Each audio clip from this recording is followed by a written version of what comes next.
привіт! Рада вітати вас на YouTube-каналі Мирослава Бондаренко. Сьогодні у мене на розмові дуже поважна людина. Я запросила депутата Європарламенту пана Томаса Здеховського. Good afternoon, Mr. Thomas. Thank you for joining the conversation. It's an honor for me. So, first question, why you support Ukraine? You from Czech Republic, how I know, yeah. For now you work in European Parliament. We can say you are European. So we come back to question and why European support Ukraine? Because I come originally from the family who had a very bad experience with Nazis and communist regime. And in my family, we were educated to support it, people and entities, democracies, freedom, and really countries who are under the pressure, the biggest neighbors. And we have it personal experience as a Czech Republic with 1968 when the Russia, or in this time Soviet Union army came to the Czechoslovakia, and we were under the pressure and under the occupation more than 22 years. And I think it's necessary in this moment shows that we have it courage. We would like really support the style of the life, what is very pro-European in your country, in Ukraine, and we would like really help Ukraine to survive and defend the principles, because really attack of Russia against Ukraine is attack against international law and against the principle of sovereignty and principle of the morality. And what the Russia is now really presenting in your country, it's only the way how behaves the war criminals, not neighbors, not really people who want something to do in our way of thinking, in the way of democracy, rule of law, and freedom. Okay, thank you. We have seen some videos here from incidents when Europe is saying to Ukraine, like, go back to home, go back to Ukraine. And our president asked, and some leader of a country ask our president to bring our people home because they don't want to work and pay taxes. So from your observation, how European now treat Ukrainians? Listen, I have to tell you that I have some proprietors in the Czech Republic. We have their Ukrainian people. We support them from the beginning of the war.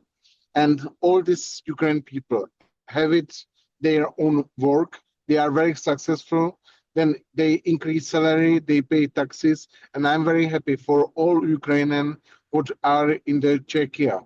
They are amazing, nice, hardworking people supporting their families in Ukraine. And I have to say that I am very happy for all Ukrainian people who came to the Czechia and want to live with us in the freedom and peace.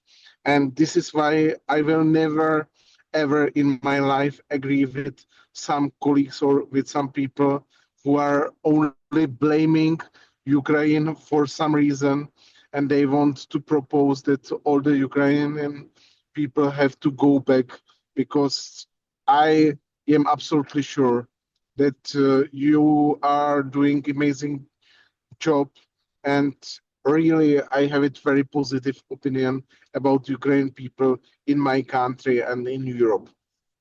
Thank you very much. I want to ask you, after Donald Trump scandal with President Zelensky, many people around the whole world help and support Ukraine more than war start. Yes, so has support of Ukraine in Europe increased after this scandal?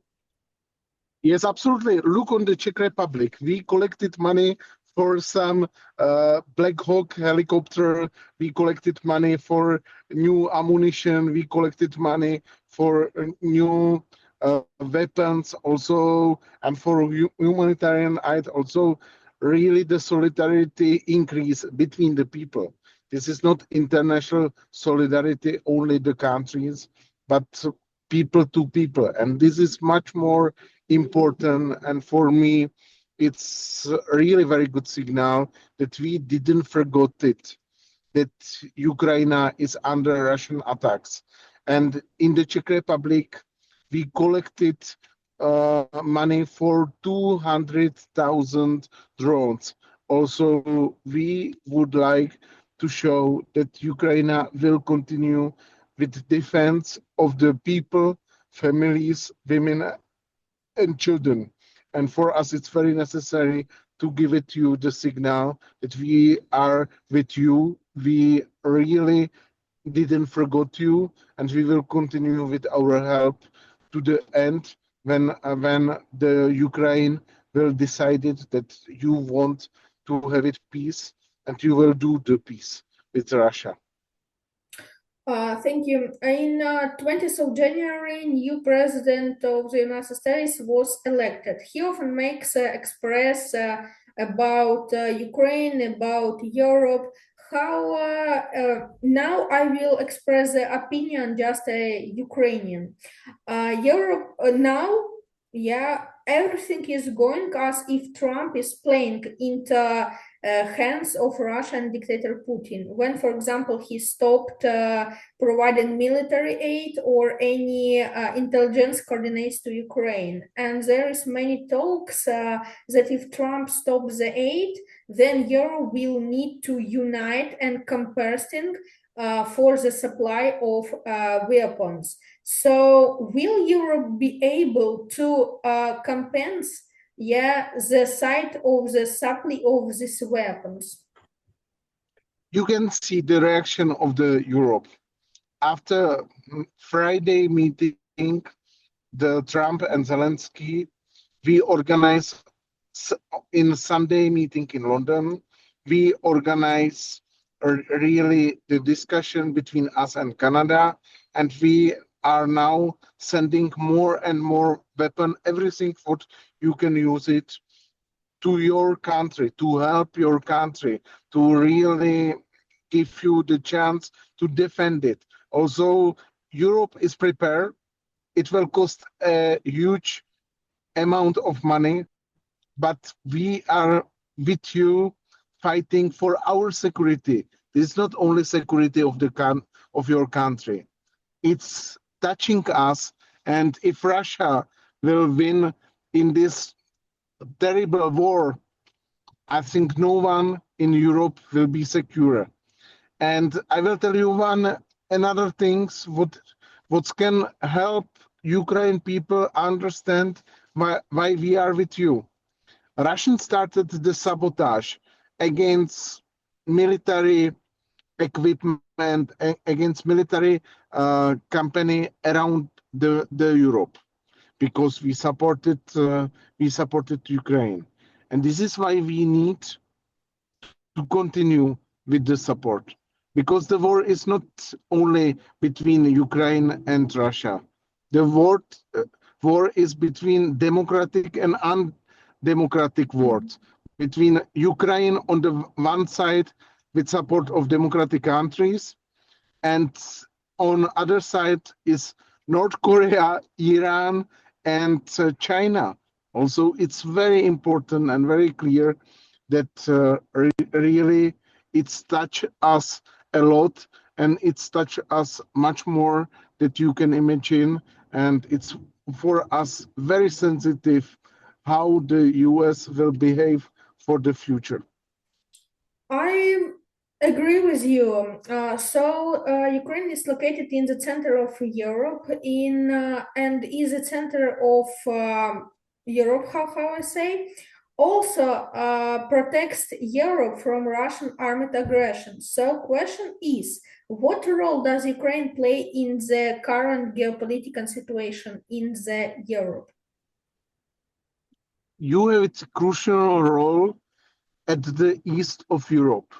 This is why we propose to Ukraine to be part of the European Union, to be part of the NATO, to be part of the democratic world. Because after this war, we have to decide it absolutely clearly that really we are counting with Ukraine. We would like to have it Ukraine on our side, and we would like really continue with the dialogue between European Union and Ukraine to make Ukraine after this horrible war really so beautiful as it was before, and really help you and help your people to grow up in the businesses and in all the things what you are doing. A little earlier, I mentioned that Ukraine is center of Europe. For many years, we have been fighting for our freedom and the freedom of the Europe, and we want to get into the European Union. How do you assess the prospect of Ukraine accession to the European Union? I think it's necessary for your future and for really future of your children and grandchildren. It's necessary to be part of democratic world.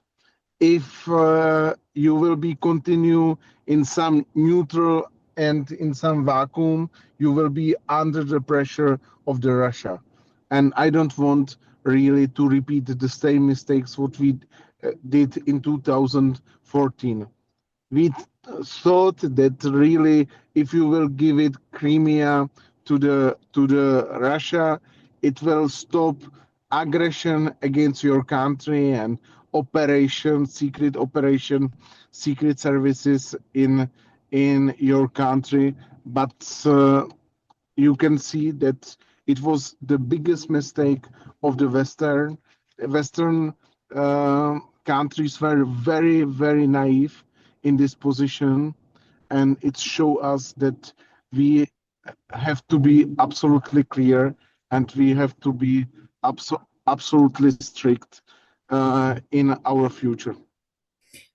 Okay, from your observation again, so for now, can Ukraine get into the European Union? From my observation and from my view of the situation, Ukraine must be part of the EU. Okay, thank you. We move to our last question. Is there strategy in Europe to ensure long-term stability in Ukraine as well as in the Europe? I think that there is the strategy, but we have to really wait to the end of the war. But you can see that we have it now much more engagement in Ukraine as someone other from the world.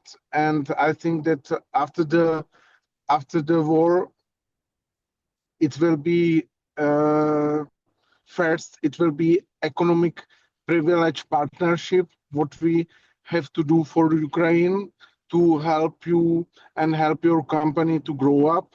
Second, we have to give it some really huge investment to you and your country to really speak and work